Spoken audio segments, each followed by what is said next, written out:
Let's talk about the lineup for Saturday's Full Gear pay-per-view. Most interesting, of course, is MJF and sort of his status as pseudo babyface right now. I feel like the act is still incredibly thick of him coming out there doing a very babyface sort of comeback against the firm, including it's amusing to me to watch MJF do all of this because I think you see in his mind what are the cliche babyface things that a babyface would do in this sort of scenario. And then there are things like, here's the giant that's opposing him. I'm going to kick him in the nuts and I'm going to poke him in the eye, and it's like, ending your promos, in a chant along phrase. And I thought he did it really well. The key moment for me in this entire segment was when he turned to William Regal and he said, "No diamond ring necessary." Ain't that right, Will? So I feel they are. I mean, it's obvious they are heavily teasing some sort of William Regal involvement, as William Regal, of course, is holding the brass knuckles. No diamond ring, but will there be a set of brass knucks to help MJF? We shall wait to see. It's almost like, what if he gives a gift to MJF before he boards the flight to New Jersey? I mean, that would do it as well, wouldn't it? But yeah, it's interesting. It's funny because he's doing media for the show on Saturday, and I think it was the interview with the New York Post, and he actually brought up what he thinks is like the biggest mistake a character can make is when you make that turn from like a heel to a babyface, changing all of your presentation, that all of a sudden you're this good guy and you change everything about the presentation. He's like, that is the biggest mistake you can make. And you certainly saw it in this segment. Like it did feel like he's laying it on a lot, and it's awkward to see him in this role kind of. It does feel like they are very much telegraphing this, but you're still unsure going into Saturday, which is a fine dynamic to have. But it's kind of interesting that this match, and I would say Saraya and Baker, you have two matches that it's like the audience, like you've really kind of just throwing these characters out and it's like, you figure it out. Yeah, big difference in my opinion though between those I'm not saying they're the same in terms of effectiveness, but I do think like the crowd, like they're going into this and it's like, I don't know how the crowd will necessarily react. Well, sure, there's an X factor to both of them about whether or not how the crowd will react. But I feel like in the case of Mox versus MJF, it's been very deliberate and very controlled. Whatever reaction that I think they're trying to get, I feel like they're doing a very effective job of it. And it's going to be a monster pop for him winning the title. And I think that's going to sway, like the audience, I feel they've swayed it. Like you want to see history go down on Saturday, the way they've set this up. Like this is this historical match that will mean a lot in the years to come. And I think this audience is going to want to see like, what's the more significant outcome, Moxley retaining in his latest defense or MJF's first championship win. And I think they've guided this audience that it's going to be a very pro MJF crowd, which you certainly run the risk of if it's this incredible reaction, especially for the title win, and then you do a turn at the end, which could sour people at the end as well. I'm giving them a bit more credit, to perhaps even outsmart certainly us and maybe other people that probably assume that they know how it's all going to end. It could end up in a straight up like babyface win. He could turn, earlier in the match. We don't really know. And he could not win. He could leave the event without winning the championships. That's always possible as well. But I'm on for the ride, and I have full confidence in these two to be able to tell a story that I think will surprise and will be very satisfying by the end. I think it's going to be a great match. And I think more importantly, I think like you're right. Like the difference of this and like the environment's going to be awesome. Like I feel like the atmosphere is going to be like one of those big Cena matches where it was a really compelling story and the crowd is just lit for the whole match. Like I think it's going to be a really hot match. And I don't think you're guaranteed an anti-Mox crowd at all. Like, I think Mox is so beloved, No, anywhere. You're right. Yeah. That it could be a lot more 50-50. It could even be anti-MJF, but that might be even a bit tougher. I think they go with MJF in this match. I think you put the title on him. That's my prediction as well. Yeah. Let's look at some of the other matches. The Acclaimed and Swerve in Our Glory. So they had the phenomenal match at All Out, so match at Grand Slam. So this is their third stab at it, and I think this should be pretty strong, to be quite honest. I've really enjoyed Swerve in more of this defined heel role at this point, and I think that I'm kind of interested in how late they put this on in the show, or early for that matter. But I see the Acclaimed retaining. Yeah, I'm not so certain. Like I know a lot of people are expecting Swerve and Keith Lee to break up soon after this. I contend that there's a lot more life in sort of that team before you go on to do the breakup. And I also feel like as champions, they're a lot more capable of having really, like hot matches than, as great as I love the Acclaimed. I don't really trust the division with them as much. Plus, you're talking about FTR who are waiting. Obviously, you could do a double babyface FTR versus Acclaimed match. They've kind of teased FTR against both of the teams, but I personally feel like another. They've already done that match, haven't they? Swerve and Lee versus FTR. Yes. Right. I mean, I could see a rematch, but yeah, sure. That was the number one contenders match to set this up. Yeah, I agree on that side of things. Like, really, the Acclaimed, like, it was the chase that was the enjoyable part. Like, once they got the belts, like, you're right. It's like they really don't need them long term. Like, they are an act that I think is so ingrained in the show that with or without the belts, they're not going to suffer any kind of loss in popularity. So yeah, certainly if you're looking at FTR, the more attractive match is Lee and Swerve. Mm-hmm. So what's your pick? I'll stay with the Acclaimed. That was my pick. I think ultimately I'm going to stay with the Acclaimed as well, but I certainly don't think it's a, minus 2,000 favorite type. Put some money down then, Way.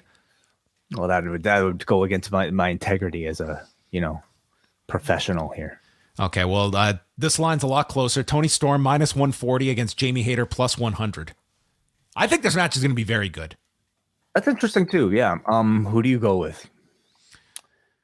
I think they leave it with Toni Storm, and I feel that there's. I'll say Storm. I think they have more to do with her at this point. Although, yeah, I don't think you put it on Hayter at this juncture. I think Toni Storm as well. For one, I feel like she's a much stronger promo than what we've got to hear out of Jamie Hayter thus far. I think Hayter's story with Britt Baker doesn't need a championship to be told. I also think Tony Khan really likes having Toni Storm, be a weekly sort of a showcase wrestler on Dynamite. She's been very consistently featured on the show, and I think he's probably going to want to keep that up. You of course have Thunder Rosa waiting for that match as well to reclaim, to do the champion versus champion type of thing. So I think Storm keeps it. But yeah, do we get the Britt Baker Hayter breakup definitively at the end of this? That would seem like a lot to have Baker involved in this show, doing like some kind of angle and the match. I'll say no. Yeah, you're right, because she's got the Saraya thing. Yeah. Okay. Yeah, they could probably draw that out. Maybe not tonight. Jericho, Danielson, Claudio, and Sammy Guevara for the ROH title. Jericho is a minus 240 favorite. Sammy Guevara is the biggest underdog, plus 1,000. So, okay. But maybe he's going to come out with boxing gloves on. Maybe he's going to wrestle in boxing gloves. Maybe. Yeah. Maybe he'll. Yeah, no, nothing to follow up there. Based on the setup of Guevara doing the right thing, I see Jericho somehow pinning Guevara without Guevara and kind of teasing some issue with those two coming out of this. And it's Guevara like, did he do that on purpose, or did Jericho take advantage of Guevara while he was injured or something like that to save the title? I think that would be. I think Jericho 100% has to retain her. You're picking Sammy pinning or no, Jericho pinning Sammy. Oh, okay. Yeah. I like that a lot, actually. Yeah. I'm gonna agree with you. Jade Cargill and Nyla Rose. This is the other minus 2,000 favorite in Jade Cargill. I have not hated this build up. I think it's been fine, to be quite honest. I'm interested to see the kind of match they have because it's an impressive spot at the end to do Jaded on Nyla Rose, and the way they've set this up is like Jade regaining the title she has. So yeah, I just long term, if people are kind of tiring on the Jade formula, I don't think they're necessarily there yet, but part of that is also I don't feel they've really built up that person in waiting that is the big showdown at the end. Like they have not hinted at that. Yeah, agreed. How much time do you think these two will get? Because that'll kind of be a lot of how I feel like I might enjoy it. Like if it's just another kind of Jade showcase match, it'll be. I feel this is going to go. I think just under 10. I think it's going to go a little longer. Yeah, Jade always has a real challenge trying to have a memorable performance in these sort of loaded pay-per-views that have so many veterans on them, right? Nyla Rose, of course, is a veteran herself, so I feel like she stands a good chance here. But to me, the challenge is, will I remember this match by the end of the night? Of the 11 matches, we'll quiz you on the post show afterwards. There's probably going to be more. You're right. We haven't talked about the buy-in. Yeah, they haven't announced officially any matches yet for the buy-in. So, I mean, Friday, they'll probably, like, there very well could be more matches to come on this. Like, if they end up doing that semifinal match on the buy-in, that's minimum one. Jeff Jarrett, Jay Lethal against Sting and Darby Allin. I don't think you tinker with this formula. I think Sting and Darby win, and I don't know if that signals the end of Jeff Jarrett for now. But I think this... I do feel like this will continue the Sting run of quality pay-per-view matches, that you can put this anywhere on the pay-per-view, and it's its own unique thing that this crowd will be into. And it feels like it's been a while since we've got one of these Sting matches. Like, I guess they haven't done it since the House of Black match at Grand Slam. So it's been 2 months since you've done a Sting match. Mm-hmm. Yeah, no, it'll be fun. I mean, I tend to think they might actually be good buffer matches, between, a great semi-main and the main event. Just kind of Darby jumping all over the place, Sting flying off the balcony somewhere. Maybe a big spot from Jeff Jarrett. Maybe he'll do a big dive. That'll silence the doubters. I'm sure him and Darby will do something crazy together. Okay. Maybe that'll justify this entire thing. Luchasaurus and Jack Perry in the steel cage match. Is someone coming off of the cage? Someone coming off the cage. Okay. Maybe. Yeah, maybe. I'm not that excited for this. Like, I feel like we've just kind of dealt with this story for so long that by the time they've got to this match, it really doesn't feel like the program is I don't know, that fresh nor that hot anymore. So I hope these two have a really great match, and this really does, I think, have a chance of stealing the show. And hopefully they could end the program on a strong note. And then rounding things out, we got 2 more here. So Wardlow, Samoa Joe, Powerhouse Hobbs for the TNT title. Yeah. I mean, it's a big man slap and meat type of match. Who needs it? I mean, Wardlow's probably going to keep the championship. Right. You would think, although you do have a situation here where you could lose the title without being beat, which I don't think would be met with. I don't think that would be met positively. And who gets it though? I don't think Joe's going to take it. He's got the TV title. Hobbs. I don't necessarily know if Hobbs is hot enough right now to get that championship. Not that you have to be. This could be the way there.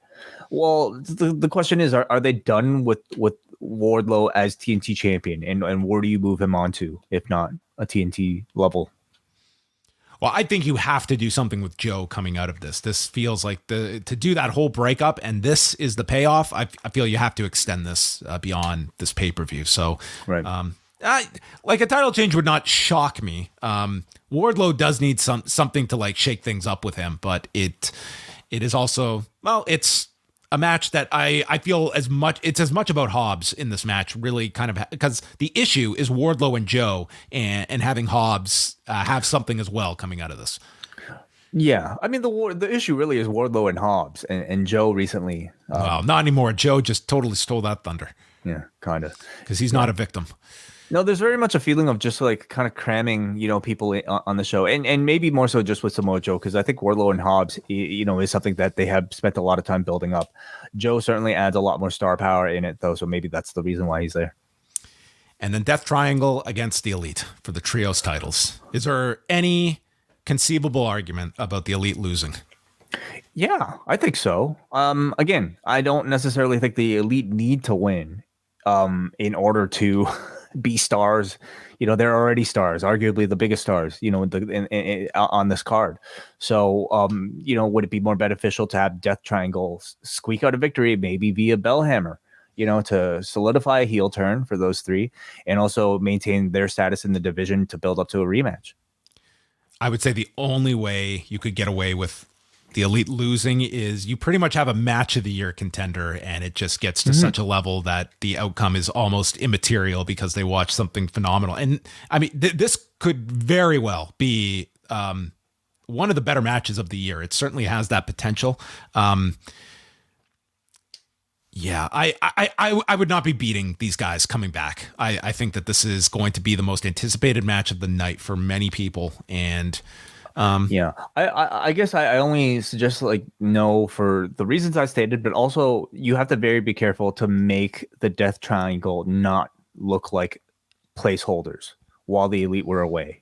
People that were keeping the belt warm while the Elite were away, and by the time they're here, you just give the belts back to them because they've been doing great. And I think they probably want to maintain that level of importance in the audience's eyes. Or is this the breakup? Getting the Lucha Brothers to cheat, and whether or not they won't go with it. Could that be it? There's a few different ways that you can go. There's also probably the idea of maybe the Elite wanting to come back and lose coming back, like not wanting, the big victory coming back almost as like a sign to everybody. But I think just for what I think this company needs right now, I think like this was the initial direction of the trios division, and I think that this gets it back on track.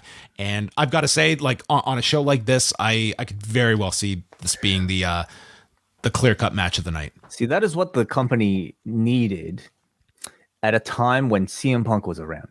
Without CM Punk around, is Kenny Omega that much more needed in the singles division, especially if you have a heel champion in MJF? I don't see an argument why he can't be involved in both at the same time. I think it depends where you're going after this pay-per-view. If you want to, like, what's the best role for these guys coming back? Is it the trios division? Is it going elsewhere? Like, I think you can get a lot of mileage out of them just really establishing these trios belts and like these are titles that you can headline shows when they're on these guys as well. And really get the division going, which I think it got off to a fine start, but I think that like this whole mess kind of stopped the momentum of the division, which had that incredible tournament, and then you had to strip the champions immediately. We also have to talk about the House of Black. They've been teasing their return. Do we get that at Full Gear? Yeah, I guess that's possible. Maybe they come back for revenge on Sting and Darby, and Jeff Jarrett's part of the House of Black. Why not? His newest group. Yeah, if you're Bullet Club for life, you could probably be House of Black for life too. Yeah. All right. Well, that's the card. Which, as I go through it now, the pay-per-view starts at 8. What time is this pay-per-view going to end that way? Midnight or later? They do have a cutoff, don't they? Like there's a pay-per-view window. Is there not? 12. There is.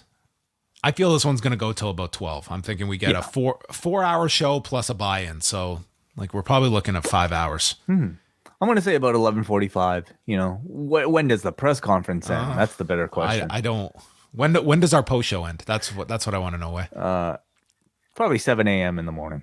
We did not think about this too intently. I'm going to die on Sunday. That's what's going to happen. But there you have it. That's going to wrap things up. Thanks to everybody for joining us tonight. Again, we hope to see many of you this Saturday at QXT's Nightclub, 248 Mulberry Street in Newark, New Jersey. Tickets, once again, they can be purchased last minute, postwrestling.com/live or at the door on Saturday.